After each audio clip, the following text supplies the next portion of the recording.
say that storms don't come about because of quarrels up in the heavens. I mean, that sounds ridiculous, doesn't it?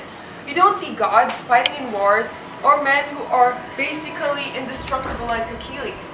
But that was the world of mythology. Myths, although fictitious, contain kernels of historical truths through the eyes of the Greeks. The world supplied myths historical reality, and mythology was an interpretation of reality through human eyes.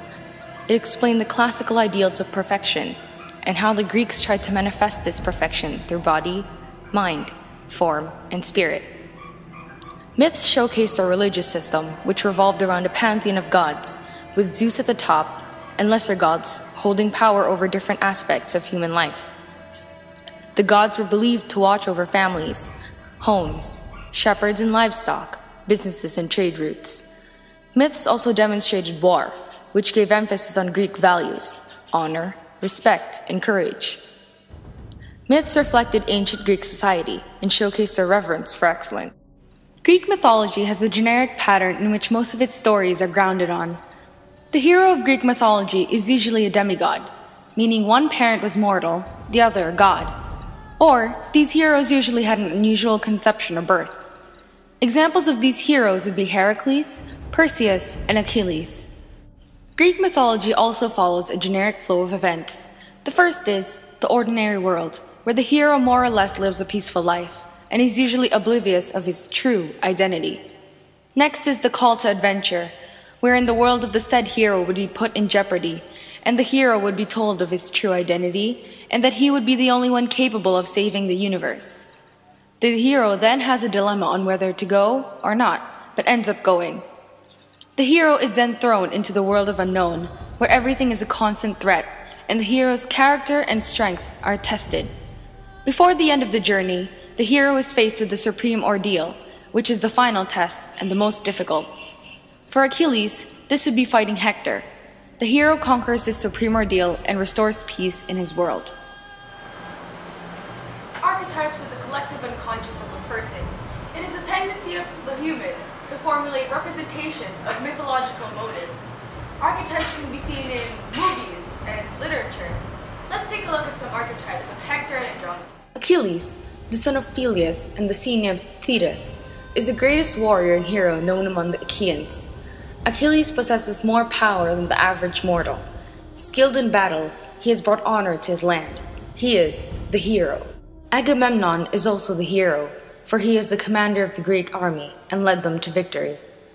Helen, the fairest woman in the world, was the temptress for Paris, for she embodied all his greatest desires, love and beauty. She is also the scapegoat, for she was used as a cause for the Greeks to wage war with the Trojans. Zeus would be the wheel of fortune in the Iliad, for he ultimately had the authority in deciding the turn of events of the Trojan War. Archetypes may be that of perfection, or ones of imperfection.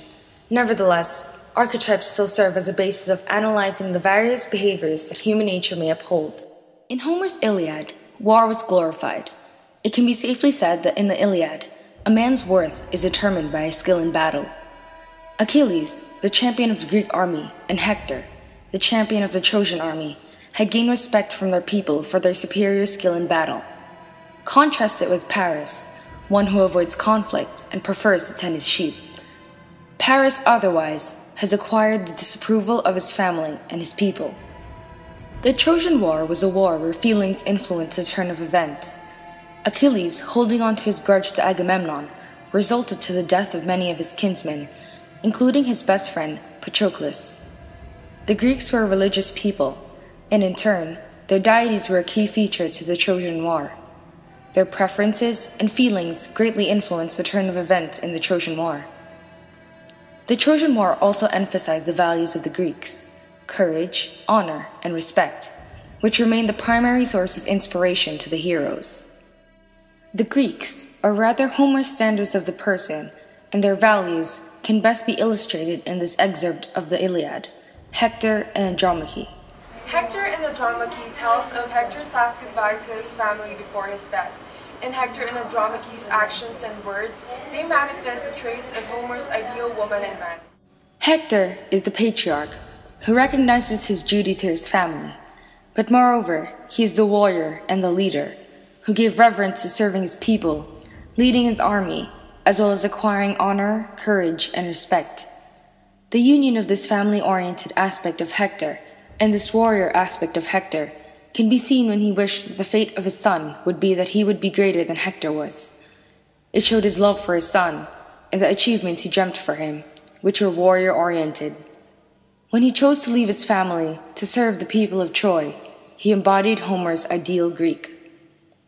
Andromache, on the other hand, is the caregiver and the faithful wife. Her family and husband is the most important aspect of her life, and she longs to protect Hector from his undeniable fate, death, and tries to bring him to stay. But he, of course, refuses. She exemplifies the ideal woman of the time, devoted to her family. This can be best illustrated in her selfish desire of wishing Hector to stay. She saw his life as bigger than the Trojan War, their family is bigger than the Trojan War. Dearest, your own great strength will be your death, and you have no pity on your little son, nor on me, who must soon be your widow. Although most ancient literatures have been long forgotten, the myth's effectiveness lives on. As said in the article stated in Dr. Mortimer Adler's Great Ideas from the Great Books, people are exposed to ideas, situations, and virtues that the ancient people presented through their literature. We understand the perspectives of the ancient people, and although greatly different in the environmental and psychological aspect, we realize that these perspectives are similar to ours today. We could see from these olden literatures how situations faced today were situations faced before, though under different circumstances. These olden literatures give us an image of human nature and a glimpse of the human progress. Myths cover a wide range of human emotions. Hatred, pride, love, and other emotions were not given to the mortals of the story alone. Even gods, in all their glory, could not escape from them. Myths showed how mortals and deities alike allowed a certain emotion to take control. This usually ended in destruction or a tragedy. Mortals and deities are a reflection of humanity. They feature humanity in its highest and lowest points. Myths provide standards for the ideal human being and illustrate these standards through the character of the hero. Heroes should not only be brave and fearless, but they should also know their weaknesses and how to work around them to obtain good outcomes. Hector can be a proof of this. Hector may be seen as Homer's ideal man. He had a strong sense of leadership and duty to his people, but his excessive care for his reputation was his primary weakness. Paris was created as a foil of him to emphasize Hector's positive characteristics. Hector chose honor over family and love, while Paris chose love, or his own personal desire, over the good of his people. Because of his honorable person, Hector won the love of his people and acquired for himself a loving wife and family.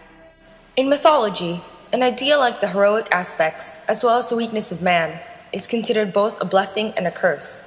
Take Hector, for example, in Hector and Andromache. His weakness would be his family, and would have possibly been a potential barrier in him living out his warrior aspect. Though this family-oriented aspect of him positively differed him from the other heroes of the Trojan War, because he recognized something beyond glory and honor. And though such things are important to him, he also knew that he has a duty to his people and to his family. Mythology has started a culture for many people, like the Indians, the Greeks, and the Mycenaeans. Myths of different peoples are greatly influenced by their surroundings and the nature of their peoples. The different interpretations of different peoples on how the world came to be can be seen as a reflection of their culture. Mythology had a great impact on many fields of study, such as philosophy, art, and science. It was a catalyst for many ideas to come forth, and it continues to influence modern society. Thus, it remains relevant to the modern people.